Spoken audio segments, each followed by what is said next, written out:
Welcome to the Vandy Sports Podcast. I'm your host, Chris Lee. Our guest today, Mitch Light. This show is sponsored by the Well Coffee House, a Nashville area coffee house that provides fresh roasted coffee along with its house-made pastries, breakfast, and lunch offerings. There are 4 locations to serve you in the Nashville area. Those are Brentwood, Green Hills, Downtown, and Bellevue. You can find more information at wellcoffeehouse.org. The Well Coffee House, where coffee changes lives.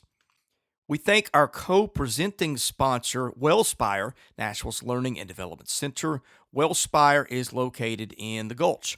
Today's news presented by Sutherland and Belk, a family-owned injury law firm. If you or a loved one has been hurt in any type of an accident, call Taylor or Russell at 615-846-6200. See what your rights are and if they can help. Well, it is SMU 92, Vanderbilt 81 in overtime. That is your final from Memorial Gym on Saturday night. Aaron Neesmith scores 29 points for the Commodores, who fall to 8-5. Big news in football, massive staff changes for Coach Derek Mason. New offensive coordinator is Todd Fitch, new defensive coordinator Ted Roof, and a new offensive line coach, Peter Rosamondo, who comes from Rutgers in the same position there. The guest line is presented by our friends at Boll & Branch, started by Vanderbilt graduates Scott and Missy Tannen. I've slept on their sheets for years and love them. They are fair trade certified, meaning they are made under safe conditions by men and women treated and paid fairly. Try them free for a month. You can return them, but you won't want to. Once you get the sheets, get the mattress as well. That was voted the best mattress of 2018. Go to bollandbranch.com. That is spelled B-O-L-L. Enter the promo code Vandy and get $50 off your first set of sheets. Mitch Light joins us. He is the executive editor at Athlon Magazine and its fine family of publications. He is also the sideline announcer for Vanderbilt football. Mitch, hope you had a great holiday. Hope you were doing well. Thanks for joining us today. I did. It's always busier than I would like it to be at Athlon because of our weird and tight deadlines for our baseball preview, which has already been sent to the printer. And things are happening today that I wish we got in our magazine, but that's the nature of the business. So, but it's good to be talking to you today, Chris. Now, what happened today? I have been watching MLB Network, but did not notice any. Nothing major. Like Daniel Hudson re-signed with Washington, and I remember right at deadline on Friday morning, they signed Harris away from Houston, the relief pitcher. And the point of the little section was that they lost Hudson, but it's okay because they got Harris, blah blah blah, and then they ended up re-signing Hudson. So it's not only the way that they added him late; it's that we had written as if he definitely wasn't coming back. So just little stuff like that. But, it's the nature of the previews. It is. Fewer big pieces unsigned at this point. I'm thinking Josh Donaldson is probably the biggest one. And I'm drawing a blank because I know there's some other moderate free agents out there, but I can't think of who they are at this point. Yeah. I saw someone on an all unsigned team today. I glanced at it, but really, I move on once we send our printer to the mag to the printer. I move on and just after being so inundated with baseball stuff for about a month, I can't get that. I can't worry about what we don't have in the magazine. So, well, I will offer you a chance to move on to college basketball and football if you like. We let's do that since that's what the purpose. That's the purpose of this. The purpose of this podcast is not to talk about Major League Baseball. Although Brian Reynolds is on the cover of our Pirates. Nice. Very nice. Yeah. And I did not I sent that to a friend actually and said, hey, is that the Mitch Light effect? I was like, no, actually I reached out to our Pirates writer and asked for a suggestion on who we should put on the Pirates cover, and he said Brian Reynolds. I said, good answer. He did not know that I went to Vanderbilt. So could have some Nashville area purchases of that edition, I would presume. Yes. Actually, listeners, it'll be in the store at Athlon Sports in probably about 3 weeks. It'll be on newsstands about a month, but it'll be at athlonsports.com in about 3 weeks. But it may not just be the Vanderbilt fans. He went to Brentwood High, so he's got a following outside of that locally too. But yes, Let's start with the football hires. Vanderbilt now has a new offensive coordinator, a new defensive coordinator, a new offensive line coach, a defensive back coach on the way. I did drop a name on that in our war room yesterday that I think has got a good chance to materialize. But let's talk about the three we know. What do you think about those, Mitch? Defensive coordinator job, Ted Roof. I think that was a very good hire. He's very well respected and has done a good job in multiple stops. Obviously struggled as a head coach, but that was at Duke before Duke got good, and no one, and he's not been hired to be the head coach at Vanderbilt. He's been hired to be the defensive coordinator. So, considering where everyone knows the situation the staff is in, kind of a win now. I think that was a really good get to get a guy with that resume. Todd Fitch, I don't really know a ton about, and I follow this very closely. We have in our magazine, coordinators. We do a lot with coordinator stuff. I know the name because he's been around for a while from his time at Boston College. I don't know. I've been out of pocket. I haven't followed the stuff that closely. I don't know if there was a connection between Derek Mason and Fitch, but his name came up almost immediately when they announced the coordinators were Jerry Godowski would not be back. So again, I don't know if there's a connection why he jumped to the forefront there. And I think I like the style that he plans on installing. I think it's what we've learned in Vanderbilt in recent years. The offensive line can kill you. I mean, not literally, but you got to have a really, really good offensive line to run the style that Vanderbilt's run in recent years. And we can talk about this in a minute, but losing Devin Cochran, or apparently losing Devin Cochran, the offensive line is going to be a huge question mark again next year. So if you can do some things to mitigate your offensive line, spread things out, then I think that's the way to go at Vanderbilt. So open mind on Fitch. Those people that have listened for years, and I think I always have an open mind on every hire, even if it's unpopular. But so open mind there. Like the Fitch hire, don't know really anything about the offensive line hire. Yeah, we'll stay on the offensive side of the ball, then we'll talk defense in a moment. First, to the Cochran news. We had dropped that in our war room earlier in the day. From what I understand, he may be heading to Georgia Tech as a graduate transfer.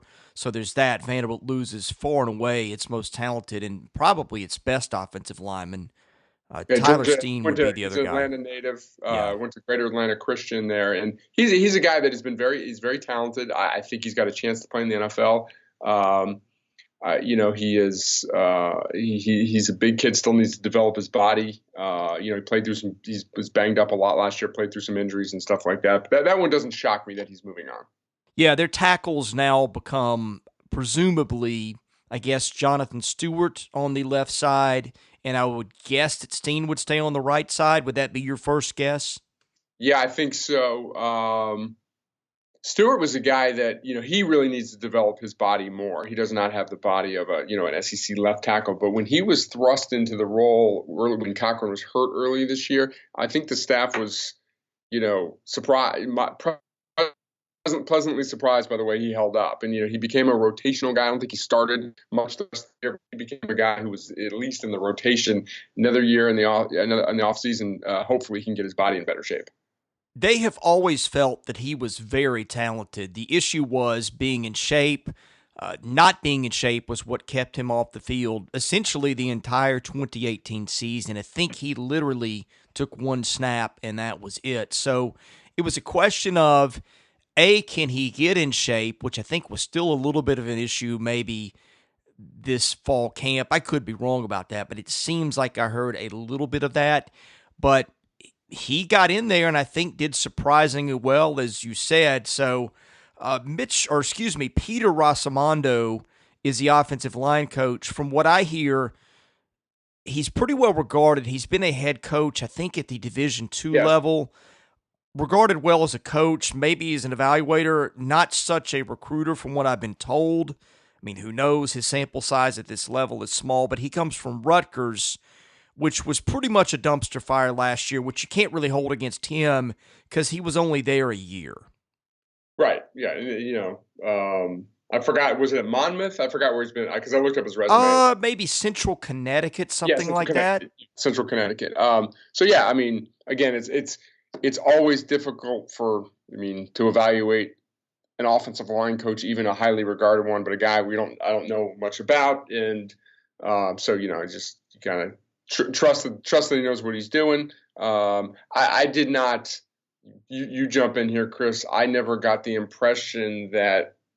Now I know the offensive line struggled this year.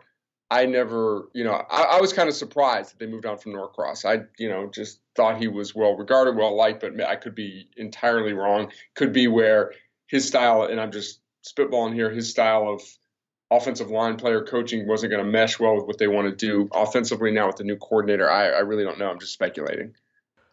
Well, the two things that I had heard before the end of the season that they may move on from Norcross, and of course Norcross now at UNLV, so that was not a surprise. I don't know if I'd mentioned that on the podcast or dropped it on the website or both, but it had come up before, and I'm not shocked to see him moving on. The knocks on him in order were recruiting. He was never evidently a very good recruiter, and number two, and this may be, I don't know how widespread this opinion is, but what I've heard was that he had some issues identifying the right guys. In other words, he may think player A was more talented than player B, and player B got the shot when player A was a better player all along. So there were issues with apparently with recruiting and with identification of the talent that he did have. Again, I don't know how fair that is.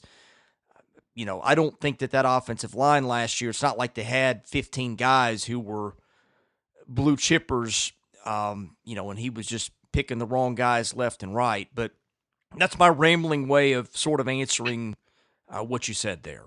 Yeah, I mean, I don't want to, it's all speculation. But if either of those are true, then that doesn't seem to be a good combination for a position coach.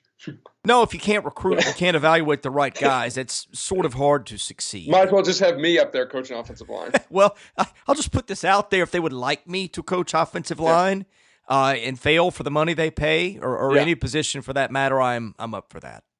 Sounds good. Defense.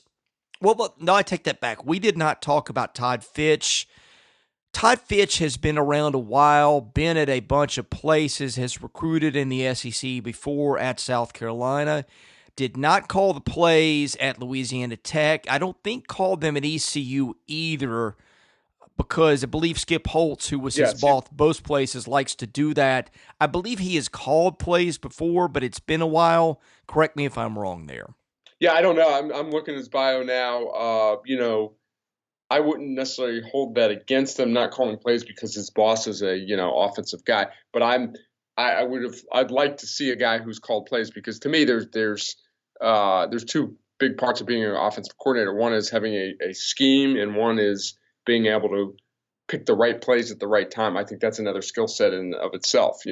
That you just the momentum of the game and the feeling of the game. And I think it's one of the more underrated things in sports is these coordinators, especially with up-tempo offenses. And I know there's a lot of different looks and you do things based on what the defense does, but in 5 seconds after the ball is blown dead, you have another play ready. It's so I think being able to do that will be key. And I'm curious. Again, I know it doesn't sound like there's a connection there. I'm just curious where where his name came from. Again, because it doesn't seem to be a fit with any of the current play, connection. Like, I don't know if any of the current coaches have coached with him at other stops. Maybe they have, but looking at his resume, I don't see any crossover. I have been told that Mason knew him, but I'm with you as I look at the background of where he's been. I don't think that he and Derek had been the same place at a time. I don't know where that crossover would have been with assistants either, so I'm a little bit stumped. I will tell you there is one Vanderbilt connection that I know of for sure. He and Tim Corbin went to high school together, and I believe that Corbin was a year ahead of Fitch, or it may have been the other way around. Oh, wow, that's interesting. So maybe there's the connection there. Maybe. Yeah, I mean, I don't think it was. I'm guessing it wasn't. It didn't go down like Corbin saying, "Hey, there's this guy out there you ought to hire." But that's right. That's the only dot that I've been able to connect to. And not that every coach is just needs to be a connection. Just he seems to be a little bit out of left field. Is the coordinator of Louisiana Tech. It's a good program. They won a lot of games this year and stuff. Obviously, so I was just surprised when his name crept up immediately. Well, I think it was going to be a tough sell either way. The offense wasn't good. It lost its three best players. It's breaking in a new quarterback. the perception of Derek Mason is that he may not be long for the job. Whether that's accurate or not, I'm not sure. But very hard to hire a coordinator under those circumstances. I think they did really, really, really well with Roof, which I'll get into in a second. Better than I thought they would. A Fitch type of hire to me was kind of about what I was expecting. I just don't think that's a job right now that you can attract, the next big thing to Vanderbilt at the moment. And the play calling thing, I have two ways to look at that because I'm with you. I mean, if Skip Holtz is insisting on calling the plays, okay, that may not be a reflection on Todd Fitch. On the other hand, if you've not done that in a few years, it takes a while to get comfortable in the rhythm of those things and to react in real time as that happens. Jerry Godowski had been an offensive coordinator, and I guess he'd been a play caller at Ohio. And his numbers at Ohio, like I said before, they were not bad under his guidance, but I don't know how much that played in last year, just being, for lack of a better way to put it, rusty calling plays or whatever. But that is my concern with Todd Fitch more than the fact that he did not do that. That may have been a Holtz thing, but just how does he make that transition next year? Yeah, no, totally fair. Agree. And, we'll find out soon enough. And, like you said, it was not right now hiring from a position of strength, especially if this, with the personnel Vanderbilt's losing, combined with the fact that most people believe that, that Derek needs to win some games next year, does make it not the easiest time to make the hire. Let's talk Ted Roof, because I think that's the biggest score of all these, hands down. Honestly, I was surprised that Vanderbilt was able to attract a coordinator of his magnitude. The word I have heard is they are paying him $1 million a year. I think he's getting a 2-year deal. I am not certain about that last part, but I cannot imagine he would come here for 1 year, but I guess money talks.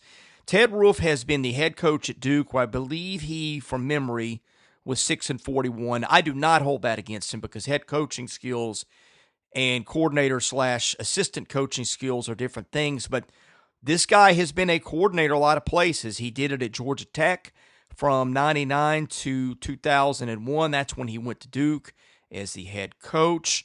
He went to Minnesota as the defensive coordinator in 2008, was at Auburn from 2009 to 2011 as the defensive coordinator and linebackers coach, then went to UCF for a year, then Penn State for a year, coordinator both those spots, coordinator again at Georgia Tech from 13 to 17, co-coordinator at NC State in 18, and the solo coordinator at Appalachian State last year, which was pretty good. Bottom line is Ted Roof has been trusted with a lot of big jobs, Mitch, and has had a pretty decent amount of success at those places. I think Auburn had a national title in there under his watch. Appalachian State was good. And his defenses at Tech, from what I remember, were pretty solid as well. Yeah, no, you said it. National champion at Duke, at Auburn. Highly regarded. So yeah, I agree with everything you said. I think it's obviously the fact that they were paying $1 million helped, and that has to be the largest. Obviously, it's the largest Vanderbilt's ever paid for an assistant football coach. So that's good to see there, and be interested. Now, I think historically he's kind of a 4-3 guy, right? And Derek Mason's a 3-4, though it seems like defenses are more hybrid than ever. So I don't know how big of a deal that is, but that would be something to watch. I have not researched it. That's the way that I remember hearing it. I also have a friend who I think has played under Roof who really thinks a lot of him too. So there's that as well, for whatever that's worth. I'm looking at our depth chart in Athlon's Sports Preview last year, and we have a 3-4 for App State as their. And the more I think about it, did not Auburn run a 3-4 during those years? I may be totally off base with that. So I know this isn't great podcasting. I'm walking to the other side of my office to see if I can find a 2010 or 11 SEC magazine to look at our depth chart. So yeah, well, I was about to do the same thing, so I'll let you go to it first. By the way, while you were looking that up, how shocked were you about the Mississippi State decision? Because from what I hear, Todd Grantham is going to be their head coach. I don't think I see that as an upgrade from Joe Moorhead. I'm coming back. So hold on a second. I'll get to that. So he was at Duke, the head coach at Duke. I just grabbed an '07 Athlon Sports mag here, and when he's the head coach, even though I'm sure he ran the defense there. So let me look. Duke, page 168. Again, this is great podcasting, I know, but hey, get what you pay for with me here. Here, their defense at Duke in 2008 was a 4-3, but I can't guarantee. I don't remember who our Duke writer was in 4-3, and our writers supply the depth chart, but whatever. So that's not a huge issue. I was surprised about Moorhead, but there were some rumblings about some issues in the program. I thought that because John Cohn was a former coach, that he would kind of more of that. I'm a coach. I hired this guy. He's my coach. They would give him some more time there. But then once it leaked last week that something wasn't kosher, you knew you can't really come back from that. So I'm surprised. I liked the hire at the time. It was a little bit of a gamble, but I liked the fact that Moorhead had been a head coach in the FCS ranks at Fordham, had been successful. Obviously, his offenses at Penn State were successful. The fact that they were so bad offensively last year was, they wasted a historically good defense at Mississippi State last year, and just could not get it going offensively. So, yeah, Todd Grantham doesn't do anything for me as a head coach at all. I'm looking at what Joe Judge, who's a Patriots assistant who played at Mississippi State. I would rather go with someone, kind of roll the dice on someone. I know Grantham, you're kind of rolling the dice there too because he's never been a head coach, but that would not excite me if I was a Mississippi State guy. No, I'm not big on hiring hotheads unless there's a nice counterbalance that's proven, which he does not have in my mind. Right, there's a certain you need CEO qualities to be a head coach, and you can't lose you can't 3 or 4 times a year go on an outburst on the sidelines if you're the head coach. Back to Roof, I looked up an Auburn depth chart from 2011, and they were running a 4-3 then. So it seems like he has run both, but I think our impression, each of us, was that he's predominantly been a 4-3 guy, and that would seem to back it up. Yeah, so again, I think defenses are so multiple nowadays, and matchups and stuff. This could be totally off base, but it seems like 15 years ago, everything was more rigid. There wasn't as much substitutions. Obviously, there weren't nearly as many, nickel and dime packages because teams weren't going 4 or 5 wide as much as they are now. Let's shift to hoops. Boy, the SMU game, I'm watching that, and in the second half, they're just playing so well. And you're just thinking, hey, this looks like a team that may have turned a little bit of a corner here. I mean, SMU is not a win that you go puff your chest out about, but it's one that you've got to feel good. That's a good team that if they catch a run of breaks, maybe an NCAA tournament team. Probably not, but maybe, who knows? And Vanderbilt's winning that game with 15 points with 6.5 minutes to play, and the bottom just kind of falls out. Similar thing happened with Davidson. They hung on to win that game, but boy, that really ruined what was a very nice evening for about, an hour and 55 minutes, it seemed. Yeah, and I mean, you got the stakes weren't as high as some other tough losses for Vanderbilt over the years because this is not going to be an NCAA tournament team. But it's hard to find a more, if you take each game just in the fact that you want to win the game and you're not looking at the ramifications of the entire season. I don't remember many losses more brutal than that. Not only losing the 15-point lead, but I watch a ton of sports. I watch a ton of college basketball, and you don't see many teams lose a 6-point lead in that, with 15, 20 seconds like that. And, I listened to Tim Jankovich's post-game on his radio show. I got to know Tim a little bit when he was here with Kevin Stalling. He was a great guy. And, and I kind of agree. He made the point is like, good thing, speaking of an SMU standpoint, good thing we missed that layup after the steal. We probably lose the game if that layup goes in. And that's just kind of how the final seconds went for Vanderbilt. It's just, whatever could go wrong did go wrong. They hit some shots. Vanderbilt didn't handle things well. And yeah, just a really tough loss. And, I guess and Jerry Stackhouse kind of took ownership for this. And I don't know if the play was supposed to do something else. Vanderbilt's had 2 games this year where they've had the ball at the end of regulation, the tie game, and didn't get a good shot off either time. And Aaron Nesmith did not take the shot either time. So that would be my only critique of the coaching. I mean, I think sometimes, you can kind of get a sense the ball gets rolling the wrong direction. Like I thought the Davidson game, I thought, Davidson was going to get hot because they had a cold spell there. Vanderbilt, I never really thought Vanderbilt was going to lose the Davidson game. And then SMU pretty much the same thing until the very end there. So I know I'm kind of rambling there, just really unfortunate loss because Vanderbilt played so well for a stretch there, forced some steals and did so many good things. Aaron Nesmith playing at such a high level. So just, it is what it is, but just a brutal loss by the Commodores. Well, I did like to hear him take some responsibility for that. And honestly, that's 3 end of game situations. If you talk about the 2 possessions against Richmond, one in overtime, one in regulation, where Nesmith never touched the ball. Yeah. I would say the end of overtime, I totally agree with you. But at least the end of overtime in Richmond, the play was set up and the ball got deflected. At least there was a play run with a plan. The other 2 times is just dribbling the ball and jacking it up. But I agree. You have one of the best players in the country. He's got to touch the ball.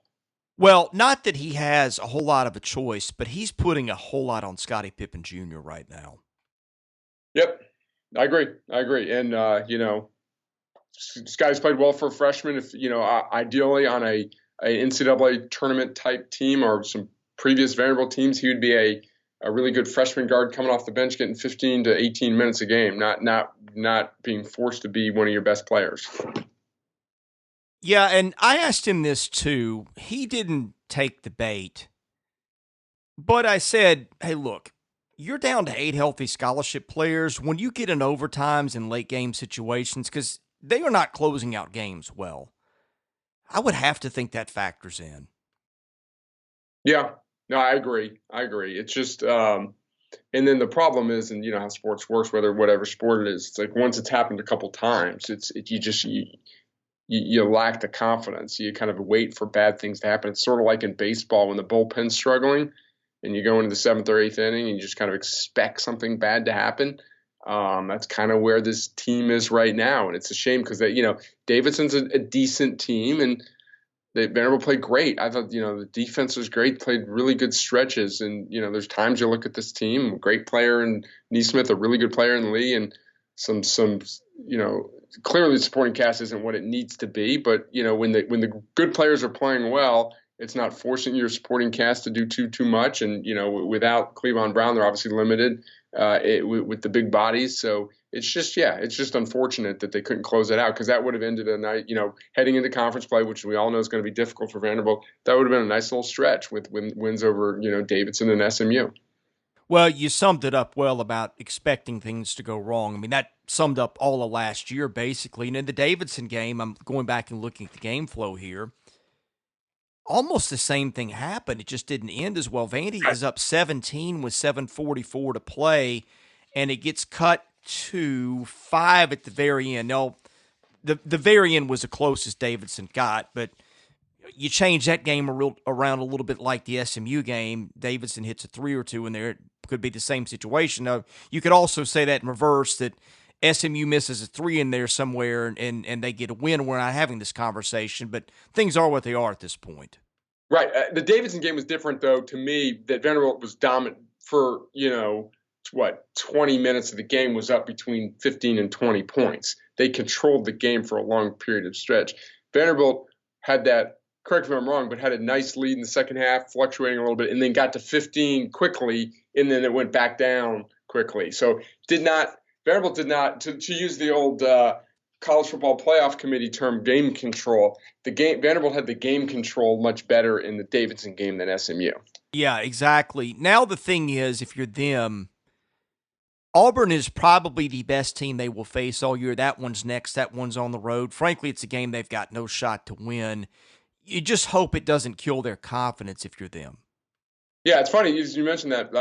Auburn is good, but I'm not saying Vanderbilt is going to win the game. But Jeff Goodman was tweeting this today. I know some people have them ranked high. It's like Jeff Goodman's like, I can't put Auburn in my top 10, even though they're undefeated. Their best win was at Mississippi State away. their best win, Ken Palm, was 45 NC State at home, overtime against Furman. So this is a good team. It's a typical Bruce Pearl team, but it's not like they haven't beaten they beat Richmond. I watched the Richmond game. They ended up beating them by 14, but it was close. It was in Brooklyn. It was back and forth. So I don't think this is the best team that will play. Right now Auburn's probably ranked the highest. I think it'll be proven that Auburn's not the best team in the SEC, but it's a very difficult game for Vanderbilt. Ken Palm has Auburn at 94% chance of winning. Let's go to the mailbag if you're ready. What if I'm not? Well, I think I'm going to take you there anyway. So, Okay. So hang on for the ride here. Today's mailbag is sponsored by Vanderbilt fan Josh Minton, an independent insurance agent operating out of Brentwood. If you are looking for a one-stop shop to take care of your insurance needs, Josh can help you out. Call him today, 615-933-1979. Email him at josh@hqinsurance.com. Follow him on Twitter at JoshuaMintonHQ or Facebook.com/JDMintonHQ. He is my insurance agent. Give him a try and tell him you heard about it on this podcast. GLH4VU says, why can't this team close a game out? Multiple times we've had double-digit leads and either lost the game or let the opposing team cut the lead significantly down. Is there no killer instinct on this team, or is it pressure? That's an age-old question in sports when it happens. It's really difficult to pinpoint. I don't, sometimes it's ball handling. A team can't handle the press. Obviously, Vanderbilt struggled at the very end there. I don't think it's ball handling. We talked about both games were kind of different, where Vanderbilt got the lead up to 15 real quickly, then it went back real quickly, where the Davidson game was more, just hanging in the 15 to 22 range, and then Davidson got hot. Free throw shooting isn't what, missed a few free throws there. So I think it's a little bit of everything. And, I think there's the learning how to win. It's such a cliche, but, Aaron Neesmith's by far the best player on the team. He's only a sophomore, didn't win a conference game last year. So as good as he is, it's not like any of this current crop has really enjoyed success. I guess Cleavon Brown was on an NCAA tournament team his freshman year, not a key member of that team, but there's not really a primary guy that's won big games in college. So I think that probably has something to do with it as well.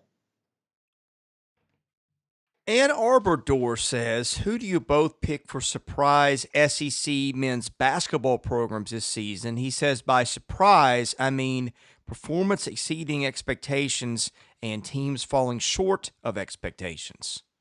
I am just starting to really, for whatever reason this year, I have not watched as much SEC basketball in the preseason as I normally do. I watched, Tennessee, LSU. I thought LSU looked pretty good. I don't know if you call them a surprise. I like Arkansas. Again, I don't know how much of a surprise. Georgia had a nice win at Memphis, a shorthanded Memphis team. I think Missouri could do some good things here. I think the league's not as good as I expected. I don't think, Kentucky with its talent has the potential to be great. Other than that, Florida's been a disappointment. I don't know if there's a top 10 team outside of, at the end of the year outside of Kentucky. So I like Alabama's talent. They blew one. I think Vanderbilt had a tough loss. Alabama was up the whole game at Florida, then blew it. Alabama has good talent. I don't know what to think of Nate Oates because I think they're underachieving. Again, I can't sit here and say I've watched them a ton. I watched them lose at Rhode Island, who's not very good. But I like Alabama's talent. I mean, do you watch some of Alabama's guys compared to the non-Neesmith and non-Saban Lee guys at Vanderbilt? And, there's a big difference there. South Carolina's been good enough to win at Virginia and lose at home to Stetson. And then Lipscomb beat Stetson the next game after that. So I know I'm rambling here, but I don't really, I don't know who you consider overachieve. I would say maybe Arkansas would be the one team I'd watch out for. They won at Indiana last week and they're 12-1. They're getting it back. I think they had 18,000 at Bud Walton Arena, which is something they have not been doing for years. When they first came into the league, playing at Arkansas was a chore. They have not drawn well, not drawn great in recent years. But if they get that arena going again, I think they could be really good. Yeah, Arkansas is, to me, the clear runaway answer on the positive side. Georgia, to me, probably the team to watch out for that could overachieve because Anthony Edwards, who's I guess the best remaining freshman in the country now that James Wiseman is down for the count. But them going to Memphis and beating a pretty good Memphis team at Memphis was something that really surprised me. By the way, Georgia also beat SMU 2 weeks ago in double Overtime. overtime in Athens. Not a huge slate of wins. The losses have been to Dayton, which is 7 in Ken Palm, Michigan State, which is 3 in Ken Palm, and that one was only by 8 points, and the other one a blowout at Arizona State. But you wonder, going and winning a game at Memphis like that with kind of a young team, was that the light coming on for that bunch? Yeah, and Anthony Edwards did not play great at Memphis. I think they have 5 top 100 guys on their team, or they sent 4 maybe top 100 guys or 5 in this freshman class. So it's not just Anthony Edwards. Severe Wheeler's a really good player. Hammonds is a veteran there. So yeah, I think this has potential to be a pretty good team. That's kind of my wild card at this point. On the other side, man, Florida seems to just figure it out every year just by gutting it out. But I mean, that's a team right now, 29 in Ken Palm, that some thought was a top 5 team in America, or at least top 10 preseason. They don't shoot the ball well. Tennessee, to me, for reasons you can explain, because I really think a lot of Rick Barnes as a coach, but you lose a Williams and a Schofield, and there is an obvious rebuilding process. Well, you throw in the loss of Lamonte Turner, which threw them a huge curveball, and they got a new point guard, the international kid whose name escapes me, but I think he hit 6 threes and turned it over something like 9 times the other day. Yeah, I watched some of that game. Yeah, 9 turnovers and 6 threes. So he's a good. I think the scouting report needs to get out on him. He is a good. He's like kind of an old man game. He's got almost a set shot. He's a good catch and shoot guy. Not saying he won't continue to shoot well, but I think he'll be guarded better from the perimeter. That literally was his first game, and they put him in the starting lineup. So yeah, I thought people were too high on Tennessee in the preseason. You lose 4 starters, 2 all-time greats in your programs from like leadership standpoint. So I think Tennessee has its limitations as well. And Florida. I don't get Florida. I know they pulled it out against Alabama, but they have, they get hot certain times of year. But a lot of locals aren't convinced Mike White's the best of coaches. Put it that way. Yeah, I don't know what to make of him. They're not a lot of fun to watch usually, but they do play hard, and Yeah, they do win a lot more than they lose. yeah. I mean, yeah. Mike White's done a good enough job there. He's been, I think, final or the Elite Eight. But this was a year that they had some preseason top 10 buzz, and they clearly haven't played like that. Point totals for Tennessee the last 5 games: 47 against Memphis in Knoxville, 66 at Cincinnati, 75 at home against Jacksonville State, then 48 against Wisconsin, 64 against LSU. 3-point shooting is a real problem for them. And then I think you can't really knock Tennessee for not having a big year, but I think in terms of falling short of expectations, I know at Blue Ribbon, I help out over there. Chris Dortch had them in the top 25 in his preseason. I don't think that most people had them ranked that highly, but I think they were at least a tournament team, according to most people, were they not? So we had them in the tournament Athlon Sports. I don't think they're a tournament team now without Lamonte Turner, and right now, they just don't. They had that nice win against Washington in Toronto. Other than that, their best. Well, they beat VCU at the buzzer, so that's a top 50 Ken Palm win. But other than that, they don't have a top 130 Ken Palm win after that. Well, and both those games were with Turner as well. Yeah. So let's see. The next one, I think this is the last one.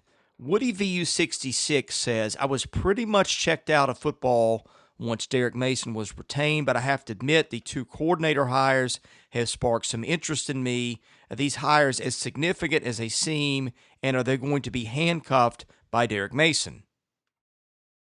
I don't. We've already talked about the coordinators in detail. I don't think they'll be handcuffed at all. I never subscribed to the theory that, at least last year, that was a problem. I thought Derek got frustrated by the offense and lack of getting the ball to the playmakers. So I don't think they were handcuffed, or that Jerry Godowski was handcuffed. And I think early in Andy Ludwig's tenure, it was a joint handcuffing, if that makes sense, where like that his first year, first year and a half, they really didn't trust Kyle Shermer to do much because the defense was good that year and they didn't really want to screw things up that first bowl season. And then as the year progressed, when they realized they had Kalijah Lipscomb and that Shermer was developing, they opened things up. I think that Auburn game on the road was kind of where the light bulb went on. So I think they did a nice job kind of letting the offense breathe and, flex its muscles. And then we saw them open it up after that. So, I might be in the minority, but I've never thought Derek Mason, maybe early in his tenure when it's like, we're going to be Stanford, we're going to be power running. I don't see it as Derek Mason holding back the offense, especially this past year. Mitch, anything we didn't hit that's worth discussing, either Vanderbilt or the college sports landscape? Not really. And usually ask me to promote my Twitter handle, and I have a new Twitter handle. It's no longer, as of yesterday, at Athlon Mitch. My Twitter handle is now at Mitch Light. On Wednesday of this week will be my last day after almost 19 years at Athlon Sports. I'll be starting a new gig on Monday, which we can talk about next time I'm on the podcast. So I'll continue to talk Vanderbilt with you going forward, but just will not be doing it from the Athlon Sports capacity. I have a sneaking suspicion you will not be exiting the world of college and pro sports coverage. You're since you know where I'm going, that's very bold. Oh, come on, man! Let me be clairvoyant here for a minute. So. Yeah, no, I will not. Staying in the world of sports. Looking forward to it, and it's been a great run here at Athlon. Love Athlon. It's been a dream job, but just kind of this time in my life, just ready for a new challenge. Mitch, thank you for joining us. Best of luck in your new gig, which we will talk about next week, and we'll talk more Vanderbilt sports and maybe a basketball win in there against Texas A&M on Saturday. And then before you know it, we'll be talking a little baseball. Exactly, which I'm already getting our coverage ready at Vandy Sports. So I'm trying to get a head start on that because I have a sneaking suspicion they'll be good again this year. I disagree. I think it's a rebuilding year. I'd be surprised if they win 5 SEC games. Oh, man. Way to kill the buzz over here. obviously kidding. Mitch, thanks a bunch. We'll catch you next week. All right, Chris. He's Mitch Light. I'm Chris Lee, host of the Vandy Sports Podcast. We've got a bunch of these coming later in the week, so stay tuned for those.